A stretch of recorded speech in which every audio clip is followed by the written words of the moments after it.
اس کے بعد ہم التحیات کی طرف آتے ہیں. التحیات میں ہم یہ دعا کرتے ہیں، یہ اخلاق ضرورت کرتے ہیں، التحیات للہ والصلوات والطیبات، سب تحفے خدا ہی کے لیے، والصلوات والطیبات، اور بدنی عبادتیں بھی سب خدا ہی کے لیے ہیں، اور وہ پاکیزہ چیزیں جو اموال سے یا زندگی کی صلاحیتوں سے تعلق رکھتی ہیں وہ بھی سب خدا ہی کے لیے، خدا کے حضور تحفہ ہیں. اب سوال یہ ہے کہ تحفہ کیا ہوا کرتا ہے اور کیسا تحفہ ہے، اور کیا روز ایک ہی تحفہ بار بار پیش کرتے چلے جائیں گے؟ اس مضمون پر جب آپ غور کریں تو آپ کو معلوم ہوتا ہے کہ تحفہ نہ ٹیکس ہے، نہ تجارت ہے، بلکہ تحفے میں ایک خاص مضمون پایا جاتا ہے جس کو سمجھے بغیر آپ التحیات کا حق ادا نہیں کر سکتے. تحفے میں مضمون یہ پایا جاتا ہے کہ مادے کو روحانی کیفیات میں تبدیل کرنا. یہ ایک بارٹر سسٹم ہے جس کا مٹیریلزم سے کوئی دور کا بھی تعلق نہیں ہے، اور مٹیریلزم میں بھی جہاں انسانی مجبوریوں کے تحت دل اعلیٰ لذات کی تمنا کرتا ہے وہاں تحفے کا مضمون ضرور داخل ہو جاتا ہے.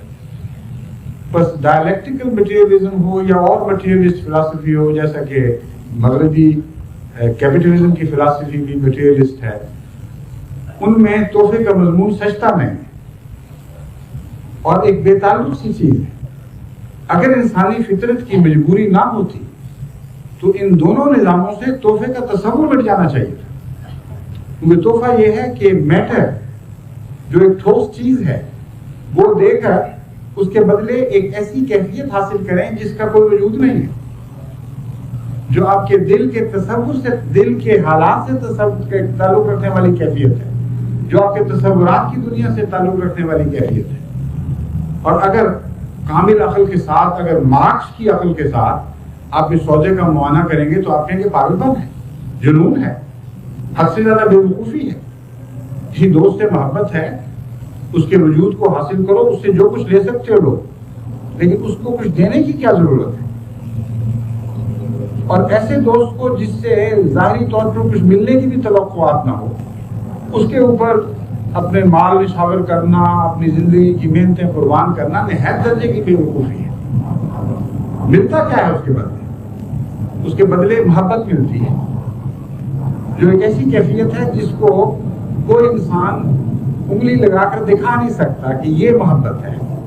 نہ اس کا رنگ ہے، نہ اس کا روپ ہے، نہ اس کا مزہ ہے، نہ اس کی خوشبو ہے.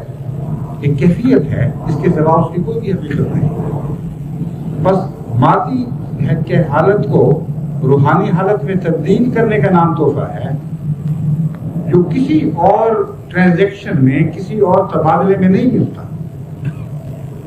بس آپ نے اب تک جو خدا تعالیٰ سے تعلقات قائم کیے، اس کے حضور رکوع کیا، اس کے حضور سجود کیے، تو آپ نے قربانیاں تو دی اور اطاعت بھی کی، لیکن کیا یہ ایک میکینیکل سی اطاعت ہے؟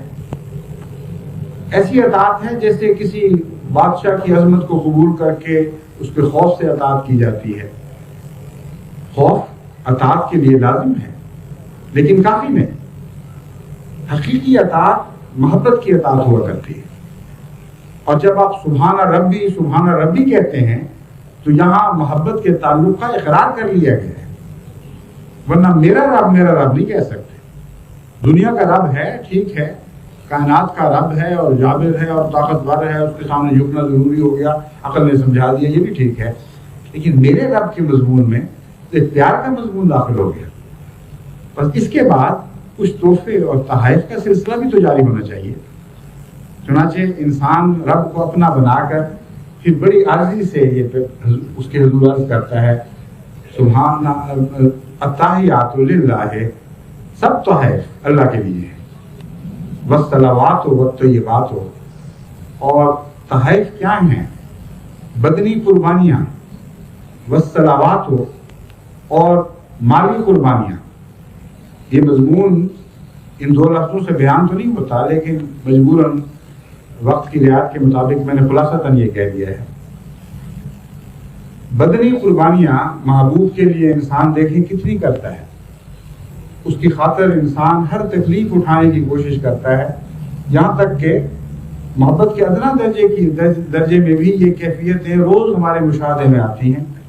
ایک دروازہ، سردی کا موسم ہے، دروازہ کھلا رہ گیا ہے، ٹھنڈی ہوا کا جھونکا آتا ہے، کوئی آپ کا دوست اٹھ کر کھولنے کے لیے جا رہا ہے، آپ جلدی سے اٹھتے ہیں، نہیں تم بیٹھو میں کرتا ہوں۔ کیا مصیبت ہے، کیوں اس کو نہیں کرنے دیتے؟ وہ کام کر رہا ہے ٹھنڈی ہوا سے، آپ بھی بچ جائیں گے، وہ بھی بچ جائے گا، آپ نے کیوں پہل کی؟ یہ فطرت کی گہری آواز ہے جو آپ کو بتا رہی ہے کہ جب آپ کسی اعلیٰ مقصد کے لیے بدنی تکلیف اٹھاتے ہیں تو اس کے نتیجے میں لذت پاتے ہیں۔ دینے کے نتیجے میں جو لذتیں ہیں وہ مضمون ہمیں تحائف کا مضمون سمجھاتا ہے، لینے کے نتیجے میں جو لذتیں ہیں وہ ادنا حالتیں ہیں۔ اصل اعلیٰ لذتیں، جو دائمی لذتیں ہیں، جو لطیف تر لذتیں ہیں، وہ ہمیشہ دینے کے نتیجے میں حاصل ہوتی ہیں۔ آپ اپنے محبوب کو کچھ پیش کریں اور وہ واپس کر دے تو دیکھیں کیسی تکلیف میں آپ مبتلا ہوں گے، اور کچھ دیر کے بعد اگر وہ کچھ آپ کو دیتا ہے تو بعض دفعہ لینے کا مزہ تو ہے لیکن تھوڑا سا دل بجھ جاتا ہے اور انسان کہتا ہے میں کچھ اور دوں اس کو، تاکہ دینے کے لحاظ سے میں بالا رہوں۔ حالانکہ یہ دینا ادنا حالت کا دینا ہے، لیکن اس میں بھی انسان ایک قسم کی بالائی حالت چاہتا ہے۔ وہ چاہتا ہے میں زیادہ دوں، اس سے کم لوں، میں زیادہ تکلیف اٹھاؤں، اس کو کم تکلیف پہنچاؤں۔ یہ جو لذتیں ہیں یہ انسان کے اندر ایک نیا وجود پیدا کرتی ہیں جس کا خدا سے تعلق قائم ہو سکتا ہے، کیونکہ خدا مادی نہیں ہے۔ اور انسانی تعلقات میں اس مضمون کو خدا تعالیٰ نے اسی لیے رکھا ہے۔ میں بتا رہا تھا کہ التحیات کا مطلب ہے تحفے، اور تحفوں کا تعلق عام دیگر انسانی لین دین کے معاملات سے بالکل الگ اور ممتاز ہوتا ہے۔ اس میں انسان ایک چیز اس خاطر کسی دوست یا کسی بڑے کے حضور پیش کرتا ہے کہ اس کے نتیجے میں اسے ویسی کوئی چیز نہ ملے بلکہ اس کی محبت اور رضا حاصل ہو، اور یہی تحفے کا مفہوم ہے۔ اس نقطہ نگاہ سے جو بھی مالی قربانیاں ہم خدا کی راہ میں پیش کرتے ہیں ان کے اندر بڑھا کر واپس لینے کا مضمون قربانی کرنے والے کے ذہن میں نہیں آنا چاہیے۔ اسی مضمون کو قرآن کریم یوں پیش فرماتا ہے وَلَا تَمْنُن تَسْتَكْثِرْ، کہ تو یہ سوچ کر احسان نہ کیا کر کہ تو بڑھا کر واپس لے گا۔ اس لیے اگرچہ آپ کو یہ بار بار سمجھایا جاتا ہے کہ خدا تعالیٰ ہمیشہ بہت بڑھا چڑھا کر دیتا ہے، مگر اگر اس نیت سے خدا کے حضور پیش کیا جائے کہ زیادہ ملے گا تو یہ بہت ہی ادنا سودا ہے، اور اپنی قربانی کو تحفے کی بجائے ایک عام تجارت بنا دینے والی بات ہے۔ خدا سے تجارت کا معاملہ چلتا تو ہے لیکن وہاں تجارت کا مفہوم اور ہے۔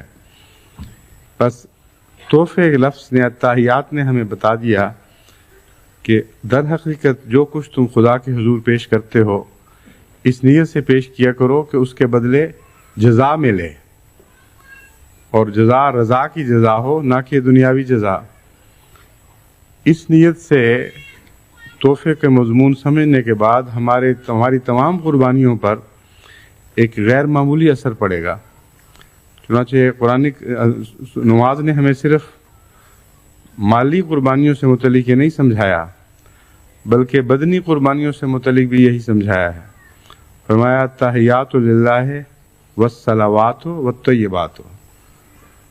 الصلوات سے بدنی قربانی مراد ہے، اور الطیبات سے وہ پاکیزہ چیزیں جو قولی ہوں یا فعلی ہوں یا جن سے تعلق رکھتی ہوں جو ہم خدا کے حضور پیش کرتے ہیں۔ بس اس پہلو سے انسان کے خدا سے تمام تعلقات تحفہ پیش کرنے کے تعلقات ہو جاتے ہیں۔ جو شخص تحفہ قبول کرتا ہے اس کی دو حیثیتیں ہوتی ہیں. ایک وہ جو انسان کسی بڑے انسان سے تحفہ دیتا ہے، اس کے مقابل پر وہ ادنا ہوتا ہے مالی لحاظ سے بھی اور دوسرے لحاظ سے بھی. ایسا شخص دل میں خواہش تو بہت رکھتا ہے کہ میں کسی طرح بڑھا چڑھا کر پیش کروں، لیکن اس خواہش کو پورا نہیں کر سکتا. اس لیے اگر وہ شخص جس کے حضور وہ تحفہ پیش کرنا چاہے حقیقتاً معزز ہو اور دل کا کریم ہو، تو وہ اس کے ادنا کو بھی بہت بڑھا کر قبول کرتا ہے. اس کے سوا اس غریب کی دل کی تمنا پوری ہونے کی کوئی صورت باقی نہیں ہوتی. گویا اس کی دل کی تمنا بھی کسی بڑے انسان کے کرم پر منحصر ہے. بس اس پہلو سے جہاں تک خدا کو تحفہ دینے کا تعلق ہے، وہ تو یہی رشتہ بنتا ہے. ایک ایسے وجود کو تحفہ پیش کیا جا رہا ہے جو ہر لحاظ سے بالا ہے اور اسے ضرورت نہیں ہے. اس کو ہم تحفہ پیش کرنے کی استطاعت بھی نہیں رکھتے، لیکن جب وہ قبول کرتا ہے تو کرم کے نتیجے میں اس رنگ میں قبول کرتا ہے جیسے تم نے بہت بڑا کام کیا ہے. اور چونکہ وہ زیادہ دینے کی استطاعت رکھتا ہے، اس لیے وہ از خود زیادہ دیتا ہے. ورنہ پیش کرنے والے کو تو اپنی غربت اور کم مائگی کا احساس تھا. وہ تو اس شرم سے پیش کر رہا ہے کہ میں جو پیش کر رہا ہوں اس لائق نہیں ہوں کہ یہ پیش کر سکوں، کیونکہ میرا محبوب اتنا بڑا ہے کہ میری طرف سے کچھ بھی پیش کیا جائے تو وہ چیز اس لائق نہیں ٹھہرتی کہ اس کے حضور جائے.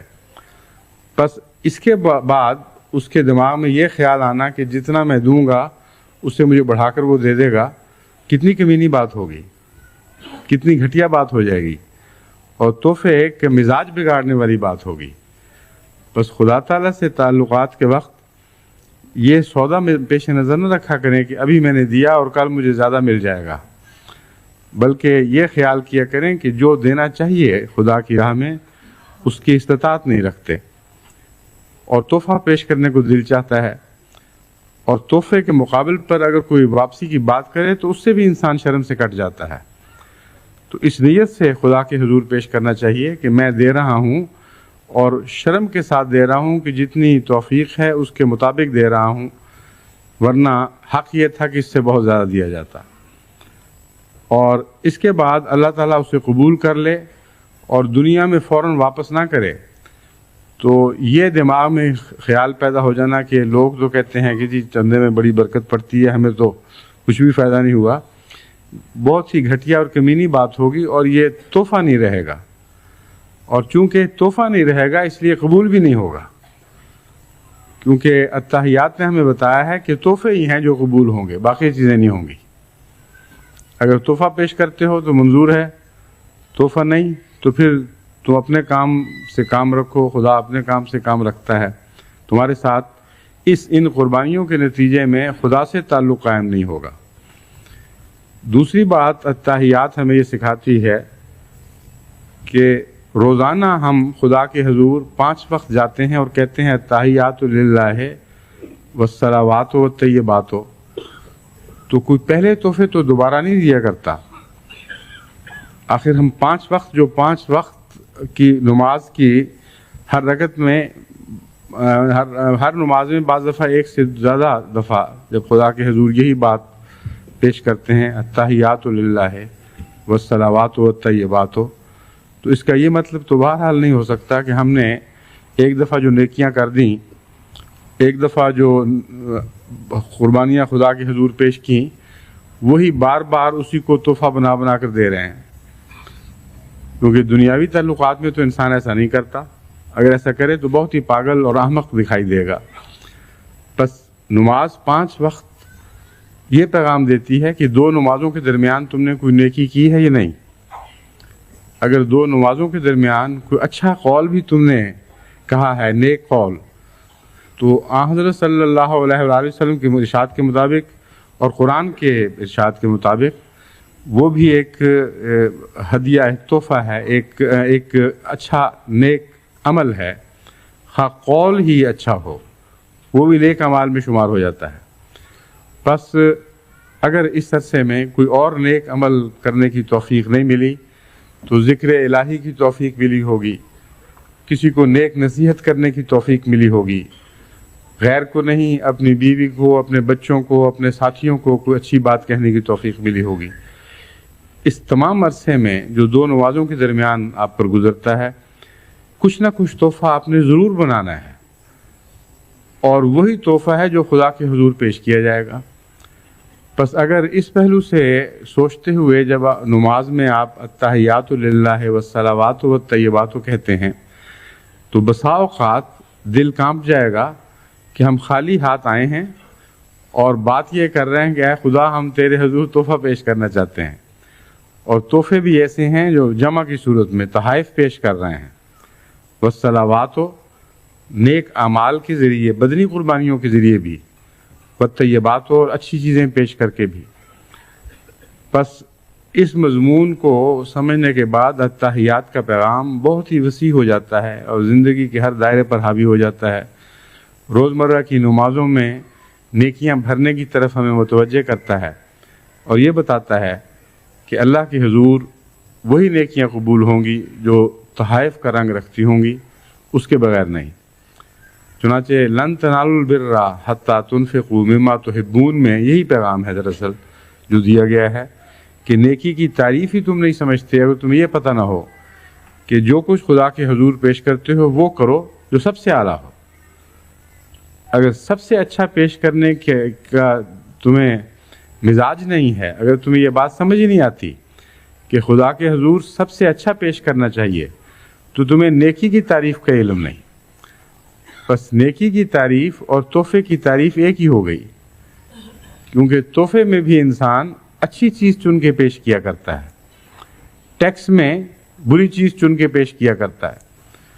اگر مالیہ وصول کرنے والے گندم کی شکل میں مالیہ وصول کرنے آئیں تو کبھی ذمہ دار یہ نہیں کرتا کہ بہترین گندم چن کے وہ مالیہ والوں کے سپرد کر دے، جو سب سے ذلیل اور پانی میں ڈوبی ہوئی یا کالی ہوئی گندم ہے وہ مالیے میں لگا دے گا۔ تحفے میں برعکس مضمون ہے۔ بس حقیقت میں لن تنالوا البر حتی تنفقوا میں تحفے ہی کی تعریف کی جا رہی ہے، حتی تنفقوا مما تحبون، جب تک تمہیں محبت نہ ہو۔ بس محبت ہی کے نتیجے میں تحفہ پیدا ہوتا ہے، اور چونکہ محبوب کے لیے تحفہ پیش کیا جاتا ہے اس لیے محبوب کے لیے محبوب چیز پیش کی جاتی ہے۔ بس وہ اعمال قبول ہوں گے جو آپ کو محبوب ہوں، جن کو فخر کے ساتھ آپ پیش کر سکتے ہوں۔ وہ اچھی چیزیں، مالی قربانی ہو یا کوئی اور کلمات کے ذریعے خدا تعالیٰ کی حمد کا بیان ہو، وہ ساری اچھی چیزیں جو آپ پیش کرتے ہیں ایسے رنگ میں ہوں کہ سجی ہوئی ہوں، اچھی لگ رہی ہوں، آپ کو آپ کی نظر میں بھی محبوب ہوں۔ اس کے بعد التحیات للہ والصلوات والطیبات کے بعد انسان کہتا ہے اللہم یا السلام علیکہ ایھا النبی ورحمۃ اللہ وبرکاتہ والسلام علینا وعلی عباد اللہ الصالحین، کہ اے نبی ہم تجھ پر سلام بھیجتے ہیں۔ یہ سلام در حقیقت تحفے ہی کے رنگ میں پیش کیا جا رہا ہے، کیونکہ خدا کو تحفہ دینے کے بعد سب سے زیادہ محبوب ہستی جو ہمیں دکھائی دیتی ہے وہ حضرت اقدس محمد مصطفیٰ صلی اللہ علیہ وآلہ وسلم کی ہستی ہے، اور اللہ کو تحائف پیش کرنے کے بعد سب سے زیادہ تحفے کا حق اگر کوئی وجود رکھتا ہے تو آن حضرت صلی اللہ علیہ وآلہ وسلم ہی کا وجود ہے۔ اس سلسلے میں بعض لوگ ناسمجھی سے یہ سوال اٹھاتے ہیں کہ رسول اللہ صلی اللہ علیہ وآلہ وسلم کو مخاطب کیا گیا ہے، جس کا معنی یہ ہے کہ وہ نعوذ باللہ حاضر ناظر ہیں، اور حاضر ناظر کو مخاطب کیا جاتا ہے۔ اگر یہ دلیل درست ہو تو پھر خدا حاضر ناظر نہیں رہے گا، کیونکہ اسی تخاطب میں التحیات علیکہ یا اللہ نہیں کہا گیا، بلکہ التحیات للہ والصلوات والطیبات۔ تو خدا غائب ہو گیا اور محمد رسول اللہ حاضر ہو گئے، یہ مضمون تو بالکل ہی اکھڑ جائے گا، بے معنی ہو جائے گا۔ اس لیے یہاں جو تخاطب ہے وہ اور معنی رکھتا ہے۔ بعض دفعہ حاضر کو غائب کیا جاتا ہے عزت اور احترام کے نتیجے میں، اور غائب کو حاضر کیا جاتا ہے عزت اور احترام کے نتیجے میں۔ حضرت جو ہم کہتے ہیں تو اس لیے کہ رسول اللہ صلی اللہ علیہ وسلم غائب بھی ہیں مگر معزز بھی ہیں، کیونکہ کا لفظ اعزاز کے لیے پایا جاتا ہے۔ لیکن یو پی میں جب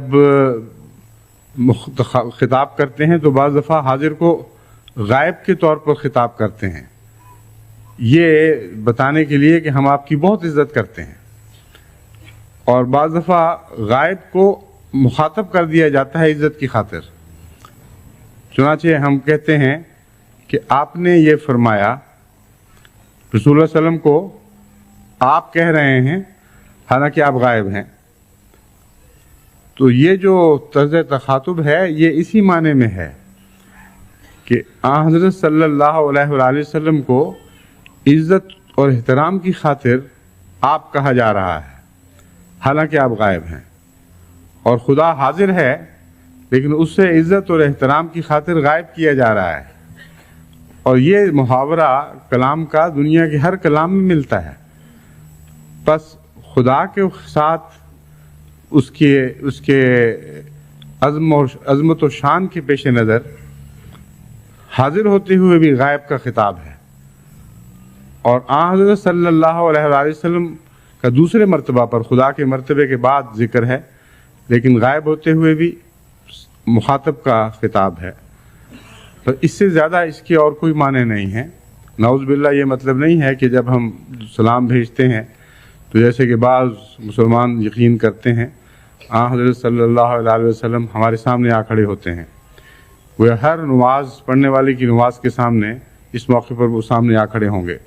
یہ محض ایک جاہلانہ بات ہے، اس کا حقیقت سے کوئی تعلق نہیں، اور یہ خیال بھی شرک ہے۔ بس جب بھی آپ السلام علیکہ ایھا النبی کہتے ہیں تو عزت اور احترام کے لیے خطاب کر رہے ہیں، ورنہ حقیقت میں سامنے رکھ کر خطاب نہیں کر رہا ہے۔ دوسری بات ہے السلام علیکہ ایھا النبی ورحمۃ اللہ وبرکاتہ والسلام علینا وعلی عباد اللہ الصالحین، ہم سب پر بھی سلام ہو۔ اور مخاطب کے بعد متکلم کا صیغہ آیا کرتا ہے، بس اس پہلو سے بھی اس تحیات کے اندر ایک حسن بلاغت پایا جاتا ہے۔ غائب میں خدا کی بات ہوئی، پھر مخاطب میں حضرت محمد رسول اللہ کی بات ہوئی، اس کے بعد ہم متکلم میں داخل ہو گئے اور اپنے ساتھ تمام مومنین کو شامل کر لیا، خواہ وہ موجود ہوں یا نہ ہوں۔ اس لیے موجودگی کی کوئی بحث نہیں ہے اس مضمون میں، صرف ایک درجہ بدرجہ مرتبے کی بحث گفتگو ہو رہی ہے، اور ایک حسن کلام ہے جو یہ اس شان کے ساتھ اپنے پہلو بدل رہا ہے۔ وعلی عباد اللہ الصالحین، اور پھر تمام صالح بندوں پر سلامتی بھیجی گئی۔ اس مضمون پر جا کر سورہ فاتحہ سے جو ہم نے مضامین سیکھے تھے وہ ایک حصے پہ آ کر اپنے درجہ کمال کو پہنچ گئے، اور خدا تعالیٰ کی حمد کے بعد حضرت صلی اللہ علیہ وآلہ وسلم کی مدح اور ہر قسم کی دعائیں اپنے لیے اور تمام مومنین کے لیے ہم نے اس میں مانگی، اللہ تعالیٰ سے ذاتی تعلقات قائم کیے۔ اب اس کے بعد سوال ہے اشہد ان لا الہ الا اللہ کا کیا موقع ہے، اور اس مقام پر اسے کیوں سجایا گیا ہے۔ میں نے جہاں تک غور کیا ہے، میں سمجھتا ہوں کہ کلمہ لا الہ الا اللہ در حقیقت سورہ فاتحہ میں موجود ہے، اور محمد رسول اللہ بھی سورہ فاتحہ میں موجود ہے، اور یہ مضمون سورہ فاتحہ ہی کا ہے جو یہاں آ کر کامل ہوتا ہے، اور ہمیں ایک نئی طرز پہ بتایا جا رہا ہے۔ جب ہم کہتے ہیں ایاک نعبد و ایاک نستعین، تو یہاں صرف خدا کا اقرار ہی نہیں کرتے معبود کے طور پر، بلکہ ایاک کہہ کر غیر کی نفی بھی ساتھ کر رہے ہیں۔ تو حقیقت میں لا الہ الا اللہ کا مضمون ایاک نعبد و ایاک نستعین میں بہت شان کے ساتھ گو مختلف لفظوں میں بیان ہو جاتا ہے۔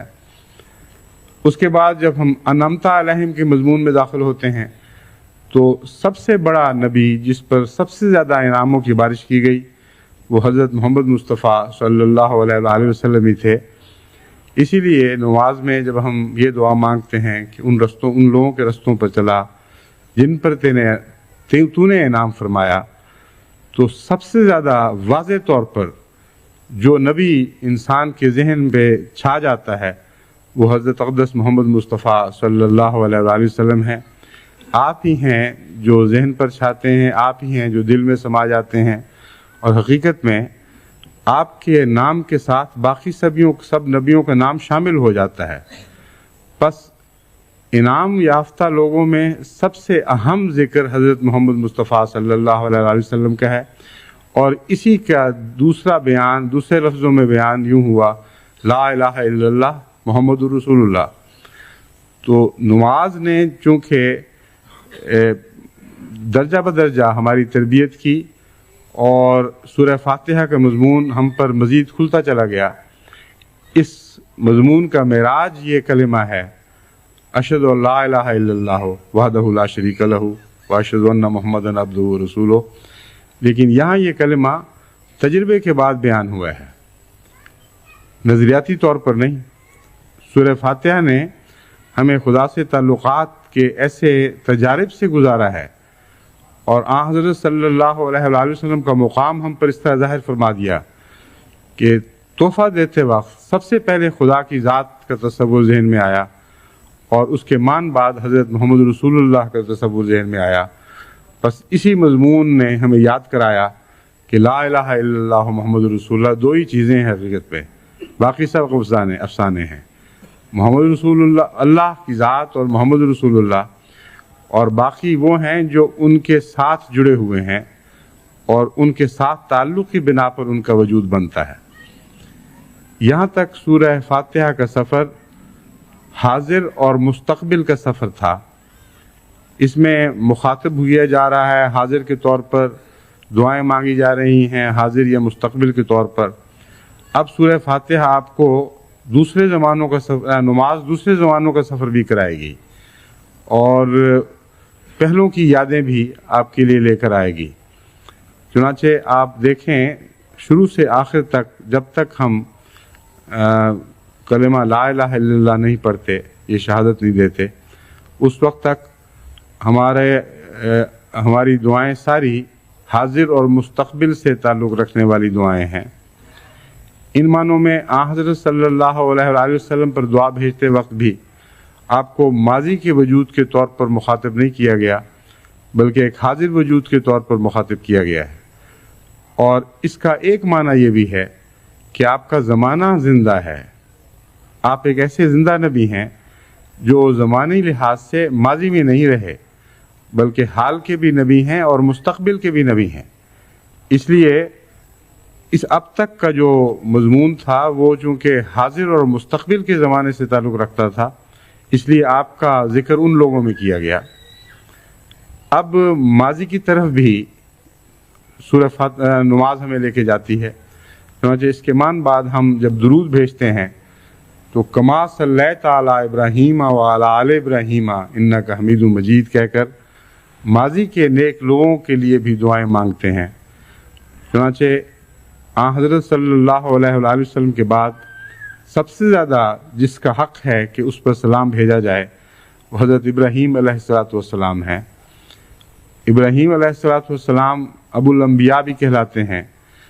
حضرت ابراہیم علیہ السلام وہی بزرگ نبی ہیں جن کی اولاد میں حضرت اقدس محمد مصطفیٰ صلی اللہ علیہ وآلہ وسلم پیدا ہوئے۔ آپ وہی بزرگ نبی ہیں جن کی دعاؤں کو خدا تعالیٰ نے قبولیت کا شرف بخشا، اور آن حضرت صلی اللہ علیہ وآلہ وسلم آپ کی دعاؤں کا بہترین ثمر ہیں۔ بس اس تعلق کو ظاہر کرنے کے لیے اور یہ بتانے کے لیے کہ تم اگر اپنے محسنوں کے لیے دعا کرتے ہو اور ان کو لیے تحائف پیش کرتے ہو تو ایک سابق بڑے عظیم محسن کو بھی یاد رکھنا، اور وہ ابراہیم ہیں، اور ان کے حوالے سے حضرت محمد رسول اللہ صلی اللہ علیہ وآلہ وسلم پر سلامتی بھیجو۔ تو سلامتی تو ہم دراصل حضرت صلی اللہ علیہ وآلہ وسلم پر بھیج رہے ہیں، لیکن حضرت ابراہیم کا وجود حضرت صلی اللہ علیہ وآلہ وسلم کے وجود کے ساتھ منسلک کر کے حضرت ابراہیم کو بھی بہت ہی عظیم خراج تحسین پیش کرتے ہیں۔ اور کما صلیتا میں جاری سلامتی ہے، کوئی ماضی کی سلامتی نہیں ہے۔ یہ مضمون بھی لوگ غلط سمجھتے ہیں۔ واقعہ یہ ہے کہ یہ مراد نہیں ہے کہ جس طرح حضرت ابراہیم پر سلامتی بھیجی گئی تھی اور ختم ہو گئی، اسی طرح رسول اللہ صلی اللہ علیہ وسلم پر سلامتی بھیج۔ اگر ایسی محدود سلامتی رسول اللہ صلی اللہ علیہ وسلم کے لیے مانگنی ہے تو اس سے نہ مانگنا بہتر ہے۔ کما صلیتا میں دراصل چونکہ ماضی کا واقعہ ہے، ماضی میں سلامتی شروع ہوئی تھی، اس لیے ماضی کا صیغہ بولا گیا ہے، ورنہ ہرگز یہ مراد نہیں کہ وہ سلامتی رسول اللہ صلی اللہ علیہ وسلم کے وقت پر آ کر ختم ہو گئی، بلکہ قرآن خود بتا رہا ہے کہ حضرت ابراہیم کا نام سلامتی کے ساتھ قیامت تک لیا جائے گا، آخرین میں بھی سلامتی سے آپ کو یاد کیا جائے گا۔ بس اس طرح اس درود کا مطلب یہ بنے گا کہ اے خدا تو حضرت محمد مصطفیٰ صلی اللہ علیہ وآلہ وسلم پر اسی طرح ہمیشہ جاری رہنے والی سلامتیاں بھیج، جس طرح ابراہیم پر تو نے ہمیشہ جاری رہنے والی سلامتیاں بھیجی تھیں، جس طرح ابراہیم کی نسل میں تو نے بہت عظیم الشان پھل لگائے، اسی طرح محمد مصطفیٰ صلی اللہ علیہ وآلہ وسلم کی نسل میں بھی بہت ہی عظیم الشان پھل لگا۔ جس طرح ابراہیم اور ابراہیم کی اولاد سے تو نے محبت کی اور ان سب سے محبت کی جو ابراہیم کے پیچھے چلنے والے تھے، اسی طرح محمد مصطفیٰ صلی اللہ علیہ وآلہ وسلم اور آپ کی اولاد اور ان سب سے محبت فرما جو آپ کے پیچھے چلنے والے ہیں۔ بس ان معنوں میں درود شریف میں حضرت ابراہیم کا ذکر ایک اور رنگ بھی اختیار کر لیتا ہے، اور چونکہ ایک ماضی کے محسن کا ذکر ہے، اس لیے نماز کی دعا زمانے میں وسیع تر ہو جاتی ہے اور اس کا تعلق ماضی سے بھی شروع ہو جاتا ہے۔ اسی تعلق کی بنا پر آگے چل کر آپ کو اپنے والدین کے لیے بھی دعا سکھا دی گئی۔ رب اجعلنی مقیم الصلاۃ ومن ذریتی میں پہلے اولاد کا بتایا، لیکن سارے زمانے اکٹھے کر دیے ہیں۔ رب اجعلنی مقیم الصلاۃ، اے خدا مجھے نماز کا قائم کرنے والا بنا دے، ومن ذریتی، اور میری اولاد کو بھی نماز پر قائم کر دے۔ ربنا وتقبل دعا، اے میرے رب، اے ہمارے رب، ہماری دعا کو قبول فرما۔ رب اغفر لی ولوالدی وللمؤمنین یوم یقوم الحساب، اے خدا مجھے بھی بخش دے اور میرے والدین کو بھی بخش دے۔ تو جس طرح روحانی طور پر حضرت صلی اللہ علیہ وآلہ وسلم کے والدین کا ذکر کیا گیا، اسی طرح دعا کرنے والے نے اپنے والدین کا بھی ذکر کیا کہ مجھے بھی بخش، میری اولاد کو بھی بخش اور میرے والدین کو بھی۔ تو حضرت ابراہیم اور حضرت صلی اللہ علیہ وآلہ وسلم اور آئندہ نسلوں کا جو تعلق روحانی طور پر ہمارے سامنے پیش کیا گیا ہے، اس دعا میں ویسا ہی اپنی اولاد کے ساتھ، اپنے ساتھ اور اپنے والدین کے ساتھ ایک تعلق دکھا کر اس کی دعا سکھا دی گئی۔ بس نماز کو اگر آپ غور سے پڑھیں تو ایک لامتناہی مضمون ہے جو کبھی ختم نہیں ہو سکتا، اور یہ ناممکن ہے کہ ہر نماز میں نماز کا ہر پہلو سے حق ادا ہو۔ اس لیے کہیں نہ کہیں آپ کو کسی جگہ ٹھہر کر نماز کی لذت حاصل کرنی ہوگی، اور یہ آپ کے مزاج اور حالات کے مطابق ہے۔ ہر لفظ پر اگر آپ ٹھہریں اور اس طرح غور کر کے نماز پڑھیں تو ایک ہی نماز 24 گھنٹے چلتی رہے گی، اور یہ ممکن نہیں ہے۔ اس لیے اللہ تعالیٰ نے مزاج کو ایسا بنایا ہے کہ وہ بدلتے رہتے ہیں۔ کبھی کسی خاص مزاج میں انسان نماز پڑھ رہا ہے، کبھی کسی خاص مزاج میں نماز پڑھ رہا ہے، کبھی سورہ فاتحہ کا پہلا حصہ ہے اس نے ہی دل تھام لیا ہے اور آگے نہیں بڑھنے دیتا، کبھی درمیان میں آ کے دل اٹکتا ہے، کبھی آخر پر، کبھی رکوع میں، کبھی سجود میں۔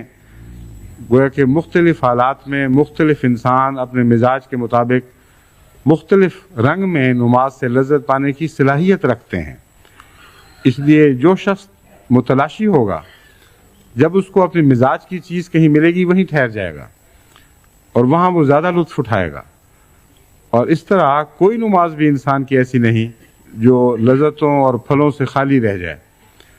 لیکن اگر غفلت کی حالت میں نمازیں ادا کرنی ہیں تو ساری عمر کی نمازیں بھی خالی ہوں گی، خالی برتن ہوں گے، ایسے برتن کہ جب آپ خدا کے حضور یہ پیش کریں گے اور کہیں گے التحیات للہ والصلوات والطیبات، تو خالی التحیات کے